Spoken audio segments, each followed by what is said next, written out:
Folks, our AMSOIL Fishing Report is now going to head up to Longville, Minnesota, which is near Walker. And for the last 20 years, I have had the privilege of fishing with a good friend, Rusty Lilliquist, who owns Rusty's Up North Realty. But for his entire life, Rusty has fished and guided that area up there in northern Minnesota. And I guess if I was reincarnated, folks, that's where I would want to live, in Longville with Rusty. Hey, there's my buddy Sweet. Hey, look out, there's a bear behind you. What's his name? That bear doesn't have a name except Trophy, I guess. He made the Boone record book. All right. Hey, ice fishing coming up, and I'll tell you what, Longville, Walker, Leech Lake area, one of my favorite places to come and ice fish. I guess, instead of talking about conditions, let's talk about how careful people should be before they head out onto any of your lakes up there in northern Minnesota. Well, I'll tell you what, John, when it's thin ice, you really need to be cautious. To walk out, I would say 2.5 to 3 inches to be safe. 4 is a little better. Always go out with a chisel or a spud and just keep hitting the head of yourself as you're walking out. Never just be for sure. Always check that thin ice this time of year. Well, you remember, one time when you and I went ice fishing, it was 70 degrees out. We tied a rope to you and sent you out, and we figured, what did we figure? Well, if the big Swede makes it, everybody else can make it. Yeah, but really, in seriousness, yeah, everybody use real caution out there. And I guess I want to talk, first of all, about opportunities in the Longville area. You have a lot of good lakes. Can you name a few? The whole entire Woman Lake chain, John, is just exceptional for ice fishing, especially the early ice. We get a good walleye bite in the mornings and evenings, and of course the pike love tip-ups all day long. And some guys are even finding a few perch on early ice, and of course the bluegills and crappies. They're still a little bit spread out there. They're converting from their summer patterns to their winter patterns. And they're a little spottier, but in a few weeks now they'll be schooled up on the edges of deep crops and on the weed flats and stuff. They'll be easy to find. Well, that was going to be my next question. So you got a contour map, for example, of the woman chain. Do you go back into the bays early ice and look for whatever green weeds are left, or what? Well, for bluegills, that's what you want to do. Now the crappies usually will try to suspend in those deeper holes just outside of those weedy bays. So that's where you want to look for the crappies. But the bluegills, they'll find themselves right up in those thick weeds. And sometimes you'll even have to put a spoon on or something and jig up all the weeds around there before you drop your grub down. And they'll be in that thick of stuff. You should mention, too, the years that you and I have ice fished together, some pretty good tip-up fishing for northern pike up there, too, right? Oh, when those tulipies are coming up and spawning on the edge of those weed lines and on those rock bars, tip-up fishing can be just tremendous for eater pike and for some really big pike, too. Now, Leech Lake is usually one of the last to freeze, especially Walker Bay. But when you look at Leech Lake as a ice fishing opportunity, and I'd wait till probably after Christmas to even think about going out there, but what opportunities are there on Leech Lake? Well, there's pretty much everything, John. Like I said, the perch are a little bit more sporadic on early ice, but a real strong walleye bite and a definite strong pike bite. Now, Walker Bay is the deep part of Leech Lake. That's usually really good for walleyes in the early morning and the evening. Correct. That first hour of daylight and the last hour of daylight's always a great bite in Walker Bay. They're out off the deeper humps in Walker Bay, and like I said, that stays open. The eastern basin will freeze up pretty fast, but that Walker Bay area, you got to wait a little while for that to ice over good. Now, can we pin any spots on Leech Lake? I mean, like you and I musky fish a lot in Portage Bay. You've got the main island there. You got Pelican Reef.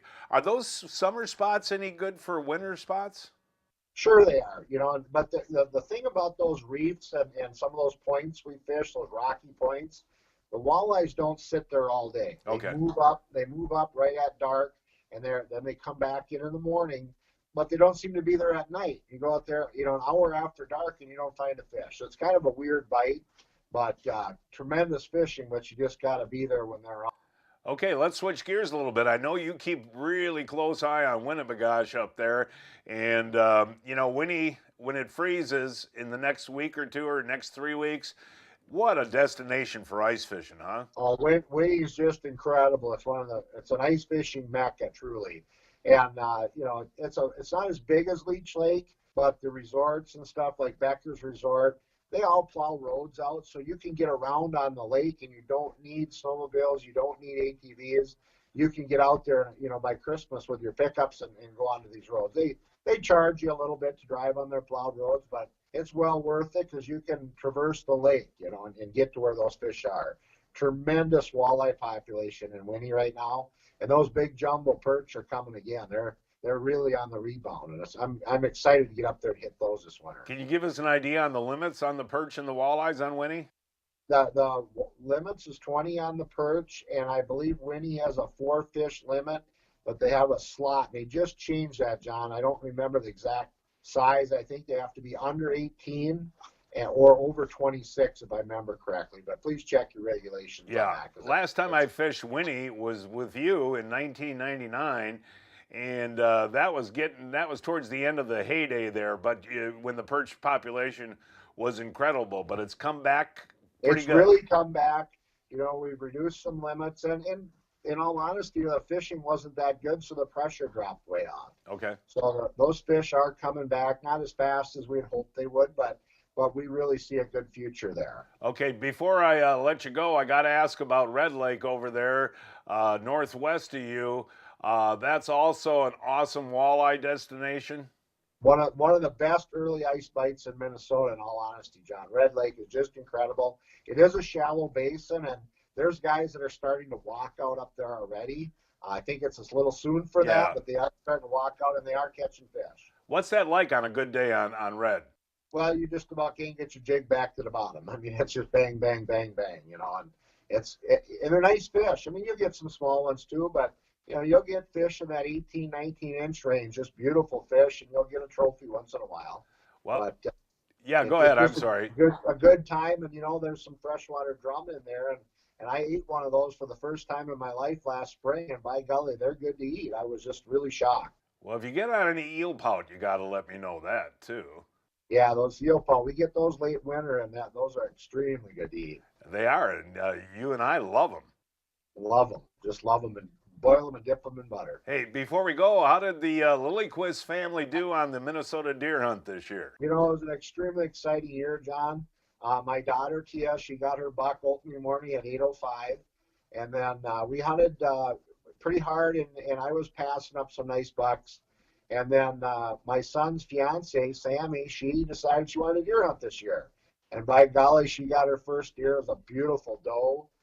One shot, one kill. She took some time, and I spent on the range with her and taught her how to properly sight the gun in and properly execute the shot. And she was a great student, and she just did a wonderful job. And then my son last Friday morning got the biggest buck of his life, a beautiful 9-pointer, and we're going to put that on the wall for him. So he's on cloud 9. And I've been mostly gutting and dragging deer and slapping people on the back. But I'll be in Wisconsin this weekend, John, trying to rustle up a buck with Pete. All right, buddy. And don't forget, I need venison sausage, all right? All right. We'll get that on the first ice trip. And again, you're calling us from Rusty's up north, really. What's your saying up there? Life is short, John. Buy a cabin.